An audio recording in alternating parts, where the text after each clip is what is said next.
Welcome to Glass in Session. I'm your host, Val, and I thank you for clicking play, for subscribing, and for hanging out with me while we plumb the depths of the wine and spirits world, old and new, and sometimes weird. Today is all about something new, or semi-new, which I've designed this whole season around.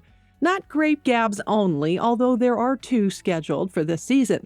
But I have some wine and spirits silliness on deck for episodes 4 through 6 that speak to the heart of this whole project. The stuff everyone else isn't doing, or maybe even talking about. So while 2025 was a crap year for most of us, there was an intriguing bit of news about this in the wine world that, for some reason, ranked among one of my favorite stories. Now, it's no secret that I adore sparkling wine, especially champagne, and the history and relevance of the chalk caves. I spent most of a year focused on the region for a master-level certification in Champagne from what was once the French Wine Society and is now the Wine Scholar Guild. Okay, I did it while I was mid-diploma and while I was mid-French Wine Scholar and while I was working on my Certified Wine Educator because I am a glutton for punishment and I was really into taking tests. But that's neither here nor there. I went to Champagne in 2023 to finally experience the region up close, and I left even more in love with Champagne and those damn chalk caves even more than ever. But one thing I do not recall being mentioned was this grape, Chardonnay Rose. Of the thousands of hours I've spent in studying at wine schools and on my own, in conferences, in apps, on online forums, in books, and tastings, and webinars, I do not recall the grape Chardonnay Rose ever being mentioned. And if it was, well, it was probably just a footnote. Even in the Wine Grapes book that I refer to often in this podcast, it is my grape Bible for all things viticulture. It has one mention under the entry of Chardonnay. One sentence. This is what piques my curiosity now, that this color mutation of Chardonnay, the love child of Pinot Noir and Gouais Blanc, is back, baby. But did it ever really go away? Wine Grape says its home is near the French village of, what else, Chardonnay. But for some reason, in 2025, it showed back up. So let's dig into this, shall we? Let's start with a little history. Chardonnay Rose was discovered sometime around the early 20th century in the area we'd most expect to find the mutation, Chardonnay's home turf of Burgundy and Champagne, of course. Grape growers have made efforts to protect the few vines found, but in 2018 it showed up in the Official National Catalogue of Varieties, a sort of official French grape catalog. This, according to the Comité Champagne's education website, gives it an official botanical identity, which then allows it to be, well, officially propagated. The idea of including the grape in the Champagne blend has to do with the region's insistence on highlighting Champagne's genetic history, as well as, and I quote, reconnecting with a forgotten history, end quote. There was some experimentation with the Chardonnay Rose before the inclusion was official. And there is also some experimentation with Vouillamoz, as I found in the Cahier des Charges since about 2021, which they are calling a, and I quote again, variety of interest for adaptation purposes, end quote, because of its tolerance to downy and powdery mildews. This is one of those peewee grapes I talked about in the Belgian wine episode. So I'm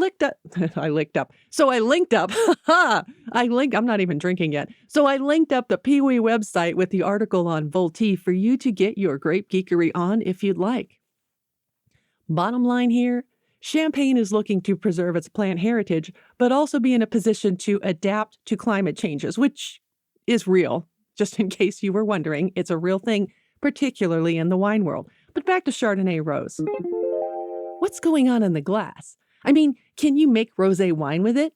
While there are examples in the New World of such a thing, the official website of Champagne tells us the skin doesn't exactly contain the amount of pigment, for example, as one would find in Pinot Noir.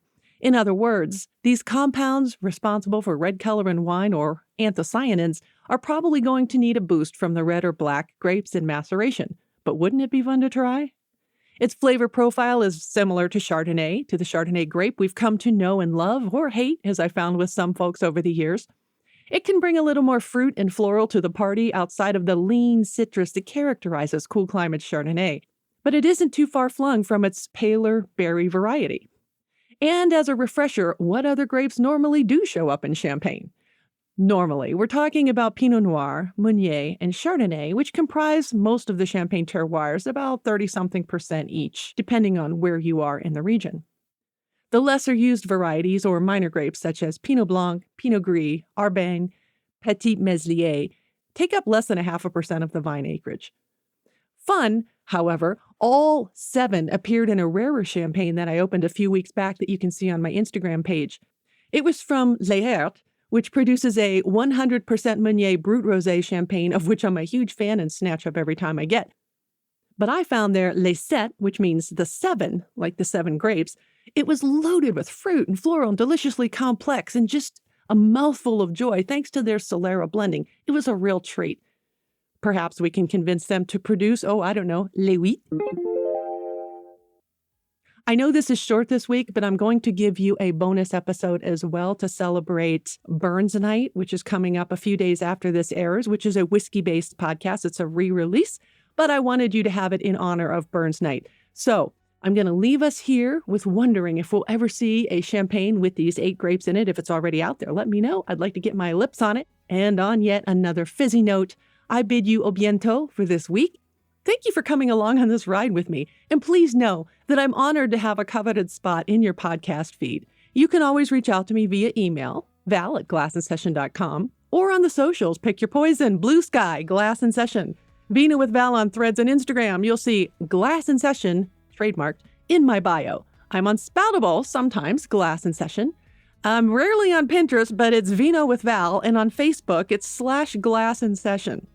Connect with me on LinkedIn. Valerie Caruso is what you'll see in my bio, and you'll see letters and after it, DWS, CWE, FWS, blah, blah, blah, wine stuff, and audiobook narrator, which reminds me you can find this podcast and the latest audiobooks I've narrated on Audible. I will also mention there is Glass in Session swag in my TeePublic store, linked way at the bottom of the show notes and on my website. Thank you to those of you who are supporting the show. Glass in Session is a production and registered trademark of Vino With Val, LLC. Music is Write Your Story by Joy Stuck. Website is glassandsession.com/podcast.